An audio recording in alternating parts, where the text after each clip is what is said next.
자, 그러면 우리가 일부 읽어가면서 해봅시다. 자, 첫째 단락. 잘 들으세요. 권리와 의무에 주체가 될 수 있는 자격을 권리 능력이라고 한다. 권리 능력 동그라미. 사람은 태어나면서 저절로 권리 능력을 갖게 되고 생존하는 내내 보유한다. 그리하여 사람은 재산에 대한 소유권, 그 다음에 채권, 채무. 중요합니다. 여러분, 권리 능력이 뭐예요? 권리뿐만 아니라 의무도 포함이야. 주는 대로 하셔야 돼요. 알겠죠? 자, 사람의 결합적인 단체도 일정한 요건을 갖추면 법으로 부여되는 권리 능력인 법인격을 취득할 수 있다. 자, 봅시다.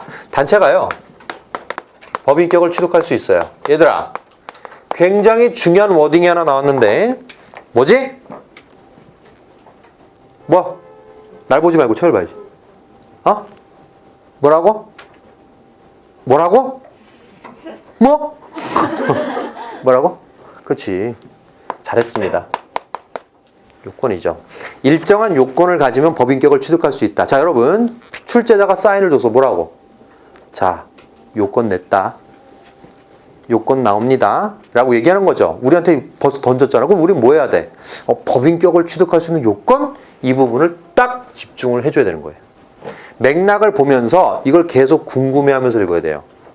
알겠어요? 이 질문 뭐 낸지 알겠지? 요건 낸 거지? 그치? 가보자. 단체 중에는 사람들이 일정한 목적을 갖고 결합한 조직체로서 구성과 구별되어 독자적 실체로서 존재하며 운영기구를 두어 구성원의 가입과 탈퇴에 관계없이 존속하는 단체가 있다. 이를 사단이라고 한다. 사단 동그라미.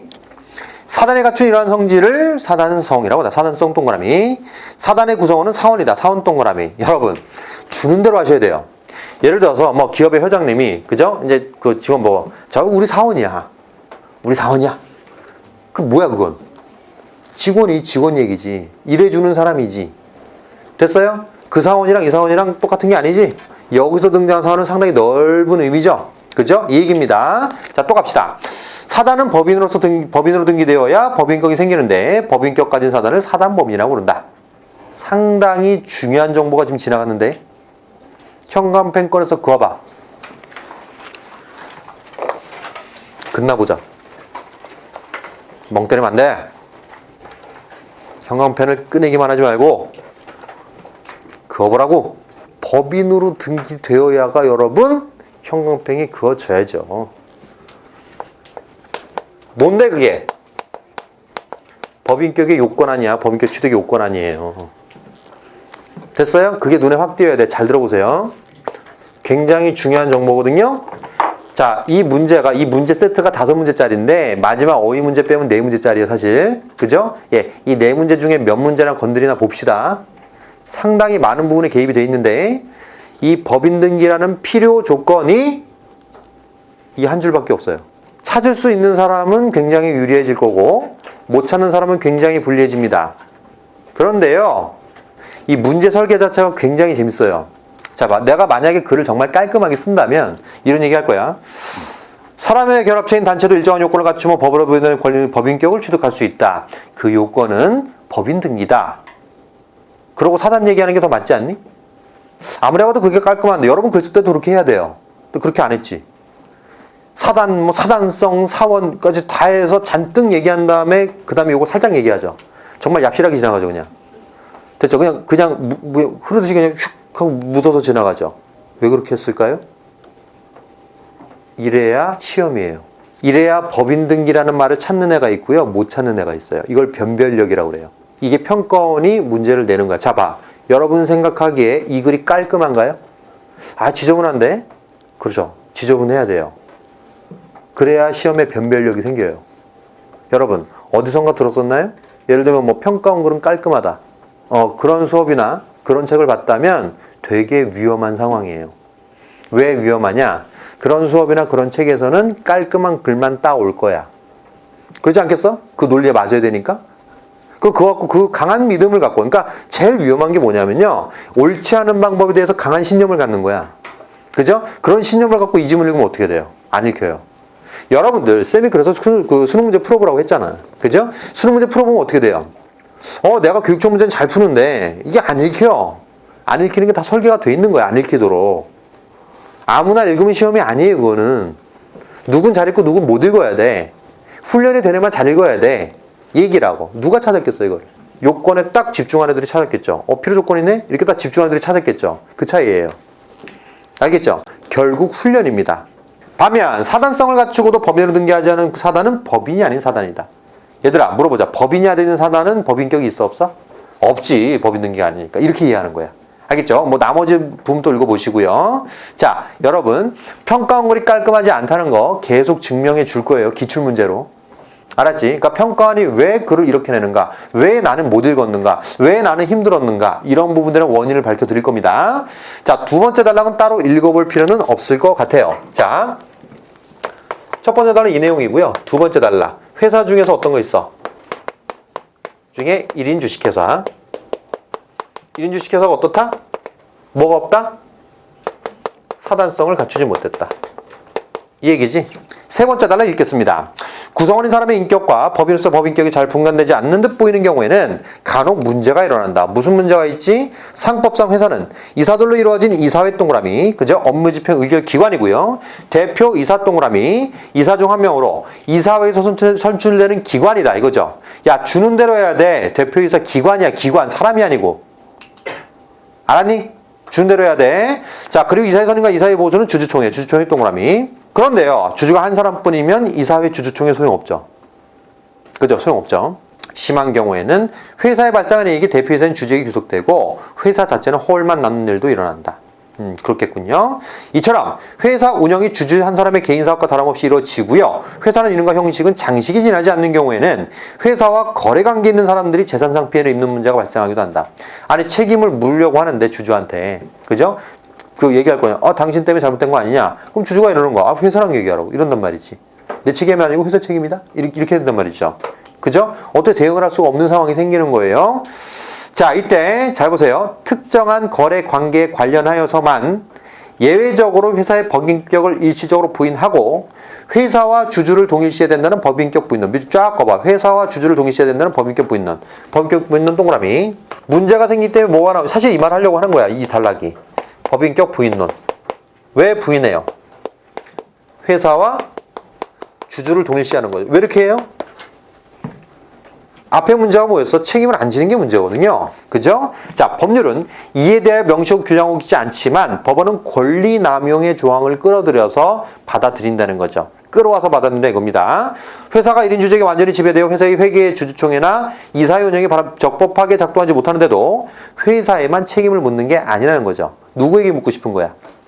그래, 주주에게 묻고 싶은 거예요. 이 말이에요, 지금. 주주에게도 묻기 위해서 법인격을 부인하는 거라고. 목적을 알겠어요? 네, 이 경우에 생기는 문제점을 해결하려고 하는 겁니다. 그래서 유기성을 그렇게 보면 이렇게 연결돼 있어요. 됐니? 지문 자체가 막 되게 어렵고 그러진 않아. 막 이해 자체를 못하겠다 그건 아니야. 낯선 용어도 좀 나오고 그뿐이라고. 근데 왜 3번을 틀릴까? 3번 가봅시다. 3번 윗글에 설명한 주식에 대한 이해다. 오답률 1위. 자, 가장 많이 찍은 선지는 2번입니다. 그죠? 1인 주식회사는 대표이사가 법인격을 갖는다 이거지? 그러니까 봐봐. 이게 우리가 법인격에 대한 얘기가 되게 민감하게 반응한 경우가 있어. 법인격 동그라미 쳐봐. 우리 되게 필요 조건 하나 체크하지 않았냐? 단체가 법인격을 획득하기 위한 요건이 뭐야? 법인 등기지. 돌아가지 말란 말이야. 법인 등기죠. 법인격이 뭔데요? 누가 획득하는 거야? 단체 거예요. 틀렸지. 건드리고 있잖아 벌써 이거. 3번과 4번은 이사회랑 주주총회랑 바뀌었어요. 그죠? 5번은 뭐 완전 말도 안 돼. 1인 주식회사 얘기를 계속하고 있었는데 무슨 소리야 이게. 그지? 1번 갑니다. 다시 한번 얘기할게요. 대표이사 뭐라고? 기관이야 기관. 여기 보세요. 뭐 물었어요? 이거 물었지 이거. 주는 대로 하라니까 주는 대로. 이게 철저하게 물은 거야. 여러분 3단락에만 있는 내용이 아니야 이게. 2단락에도 있어. 2단락에 스스로 찾아보세요. 알겠죠? 2번이나 얘기했습니다 이거는. 그죠? 완벽하게 얘기했기 때문에 여러분들이 주는 대로 파악했어야 돼요. 이건. 자, 2번 갑니다. 자, 2번에 2번 선지 재밌죠? 그죠? 예, 그 사단의 구성원이 사원이잖아요. 그죠? 그럼 주주도 그렇겠죠? 자, 그러니까 내가 말한 건 주는 대로 하라고. 응? 일하는 사원이 아니야. 예. 자, 5번. 사람들이 결합한 단체의 권리와 의무를 누릴 수 있는 자격. 자, 봐봐. 권리와 의무를 누릴 수 있는 자격이 뭐야? 권리 능력이지. 단체가 갖는 권리 능력이 뭐야? 법인격이지. 또 나왔네, 이거. 또 나왔네.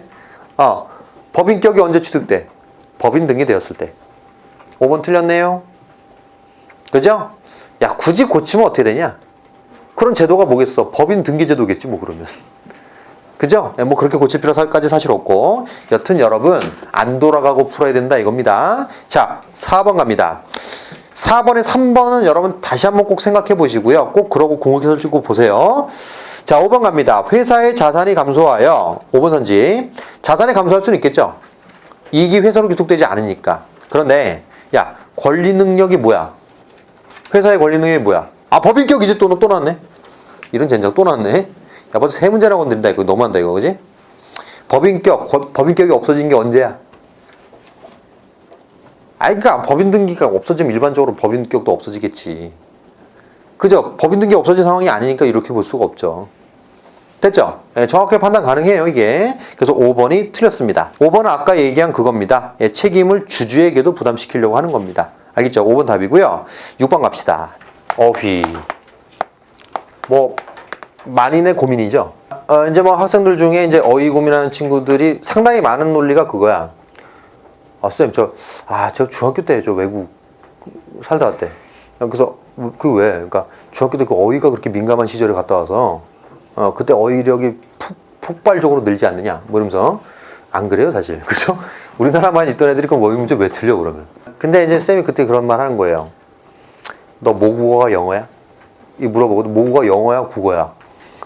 이걸 알 수 있는 방법이 있어요. 너네가 진짜 모국어가 영어인 사람들을 볼 수도 있어. 쌤은 많이 봤어요. 아까 그 힙합 동아리에서 힙합 동아리 하다 보면 그 진짜 그 제2국민 특별 전형이라고 있어요. 걔네들은 정말로 그 미국에서 살던 애들 있잖아.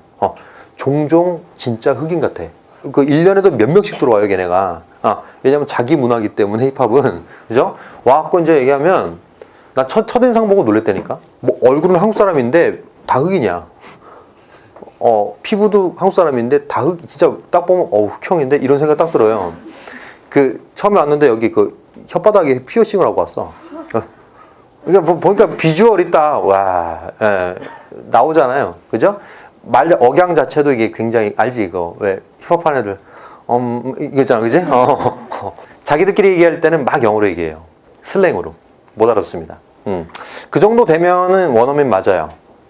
원어민 맞아요. 그죠? 걔 졸업할 때까지도 그게 모국어 안 될 거 아니야. 내가 이제 그런 친구들한테 묻는 거야. 아까 뭐 어휘가 문제예요. 뭐 중학교 살다, 한 1, 2년 살다 왔어. 그지? 그럼 내가 또 묻는 거야. 너 영어 잘해? 그럼 또 아니야, 그것도. 팩폭. 그죠? 근데, 팩트폭력. 어떤 기준으로 삼으면 되냐면요. 이 모국어도 아니다. 뭐, 일부 기준이지만, 생각을 영어로 하느냐. 아니면 혼잣말 영어로 하느냐. 그죠? 이런 거 있잖아. 그게 뭐지? 이런 걸 갖다, 왔다. 뭐 이런 거죠. 뭐 이렇게, 그지? 뭐 이런 거나, 아니면 이제 뭐 깜짝 열을 때도, 읍스! 뭐 이런다거나, 그지? 그러면 걔가 이제 그럴 수 있죠. 그죠? 근데 아닌 걸로 보이더라고. 그지? 그럼 다 할 수 있습니다, 이거를. 알겠죠? 예. 정말 영어가 모국어인 친구들은 제국 특별 전형이 따로 있어요. 예, 그런 친구들을 위해서. 자, 어휘. 제일 중요한 게 뭘까요? 이제 학생들이 이제 볼 때 사전이란 말을 어디서 많이 들어요. 사전을 찾아라. 근데요, 이게 근본에 약간 비껴갔습니다. 사전을 찾으라고 하니까 애들이 어휘 문제 풀 때 어떻게 푸냐면 사전을 꺼내요, 머릿속에서. 그러니까 사전적 의미를 막 꺼내서 막 지어서 써요. 벌써 말이 안 되지. 사전 쓰는 사람들은 그렇게 못해요. 그죠? 사전적 의미 묻는 문제도 마찬가지예요. 문맥 보는 거예요. 사전 외우라는 거 아닙니다. 알겠죠? 그러니까 사전에 민감하게 반응하게 되면 그런 문제를 틀리는 거야. 맥락 보고 맞추는 거야, 껴 맞추는 거야. 알겠죠? 이렇게 푸는 겁니다. 왜? 어휘라는 건 뭐가 중요하기 때문에? 활용이 중요하기 때문에. 내가 써야 돼. 그럼 봐봐. 어휘 문제를 하면 뭐 하면 돼? 용례를 보여주면 되지. 사전 이전에 사전은 최후의 수단이야. 알겠죠? 예문을 한번 들어보세요. 다 들 수 있습니다. 모국어면. 물어볼까? 겸비. 들어봐. 뭐 있어? 뭐 지성과 미모를 겸비했다. 실력과 노력을 겸비했다. 겸비라는 게 뭐야?